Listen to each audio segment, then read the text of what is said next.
আমার সাথে ঘটে যাওয়া একটি ভয়ঙ্কর ঘটনা মনে পড়তেই শরীরের লোমগুলো দাঁড়িয়ে যাচ্ছে। আমার নাম শাকিল। রাজশাহীতে আমার এক বন্ধুর বাড়ি আছে পদ্মা নদীর একদম পারে। ছোটবেলা থেকেই শুনতাম পদ্মার ওই অংশটা নাকি অদ্ভুত, সন্ধ্যের পর কেউ সেখানে যায় না।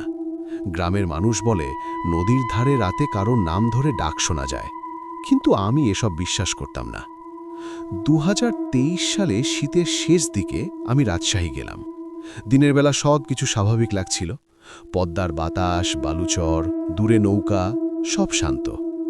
কিন্তু সন্ধে নামতেই পরিবেশ বদলে গেল। আকাশে কুয়াশা জমল, আর নদীর পানি যেন অস্বাভাবিক কালো হয়ে উঠল। বন্ধু রাশেদ বলল, রাতে নদীর দিকে যাস না, এখানে মানুষ হারিয়ে যায়। আমি হেসে উড়িয়ে দিলাম। রাত 11টার দিকে হঠাৎ বাইরে থেকে কারোর হাঁটার শব্দ শুনলাম। মনে হলো বালুর ওপর কেউ ধীরে ধীরে হাঁটছে।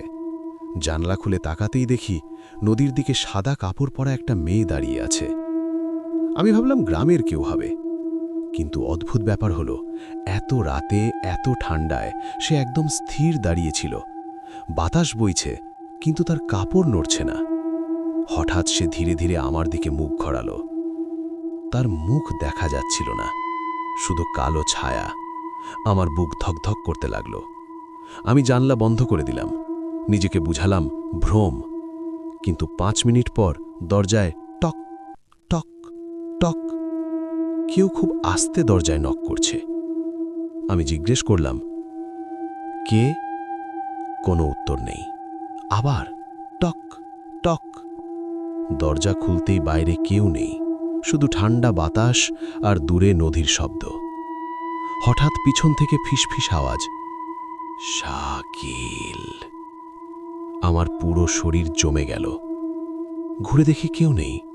সেই রাতে আর ঘুম আসেনি। পরদিন গ্রামের এক বৃদ্ধকে ঘটনাটা বললাম। তিনি চুপ হয়ে গেলেন। ধীরে বললেন, পদ্মায় অনেক বছর আগে এক মেয়ে ডুবে মারা গেছিল। বিয়ের আগে প্রেমিক তাকে ফেলে চলে যায়। তারপর থেকে সে নাকি রাতে মানুষ ডাকে। আমি হাসতে চাইলাম, কিন্তু ভিতরে অজানা ভয় কাজ করছিল। সেদিন রাত 1টার দিকে আবার শব্দ শুনলাম। এবার জানলার বাইরে স্পষ্ট পায়ের ছাপ, ভেজা বালির দাগ, যেন কেউ নদী থেকে উঠে এসেছে। দাগগুলো এসে থেমেছে আমার দরজার সামনে।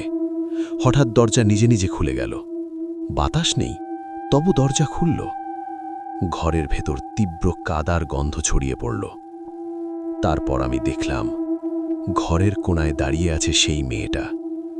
চুল ভেজা, মুখ নিচু, ধীরে ধীরে মাথা তুলল। তার চোখ নেই, শুধু কালো ফাঁকা গর্ত। সে হাসছিল, একটা বিকৃত নিঃশব্দ হাসি। আমি চিৎকার করতে গিয়েও পারলাম না, গলা থেকে শব্দ বেরোচ্ছিল না। সে ধীরে ধীরে আমার দিকে হাঁটতে লাগল।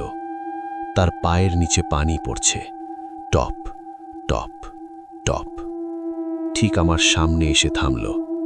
তার ঠান্ডা হাত আমার কাঁধে, আর কানে ফিসফিস করে বলল, তুই কেন ফিরে এসেছিস? আমি অজ্ঞান হয়ে গেলাম। সকালে গ্রামের মানুষ আমাকে উঠোনে অচেতন অবস্থায় পায়। এক বৃদ্ধা বললেন, ও তোকে নিজের মানুষ ভেবেছে। জানা গেল যে ছেলেটা মেয়েটাকে ফেলে পালিয়েছিল, তার চেহারার সাথে আমার আশ্চর্য মিল। গ্রামের মানুষ বিশ্বাস করে সে এখনো অপেক্ষা করছে। যাকে নিজের মানুষ মনে হয় তাকে নদীর দিকে ডাকে, আর কেউ যদি তার সাথে যায়, সে আর ফিরে আসে না। আমি সেদিনই রাজশাহী ছাড়ার সিদ্ধান্ত নিলাম। কিন্তু রাত নামার আগেই হঠাৎ বিদ্যুৎ চলে গেল। চারপাশ অন্ধকার। হঠাৎ বাইরে থেকে আবার ডাক, শাকিল, নদীর পাড়ে আয়। আমি যেন নিজের অজান্তেই দরজা খুললাম। পা নিজে নিজে নদীর দিকে হাঁটতে লাগল। মনে হচ্ছিল কেউ আমাকে টানছে। পদ্মার পানি তখন অস্বাভাবিক শান্ত। দূরে সেই মেয়েটা দাঁড়িয়ে। সে হাত বাড়ালো। আমি আর এক পা এগোলেই পানিতে নামতাম। ঠিক তখন পিছন থেকে রাশেদ আমাকে জোরে ধরে ফেলল। আমি হুঁশে ফিরলাম। দেখলাম আমি নদীর একদম কিনারায় দাঁড়িয়ে, আর পানির ভেতর থেকে অসংখ্য হাত যেন উঠতে চাইছে। সেই মেয়েটার মুখ হঠাৎ বিকৃত হয়ে গেল, চিৎকার করে উঠল, তারপর অন্ধকারে মিলিয়ে গেল।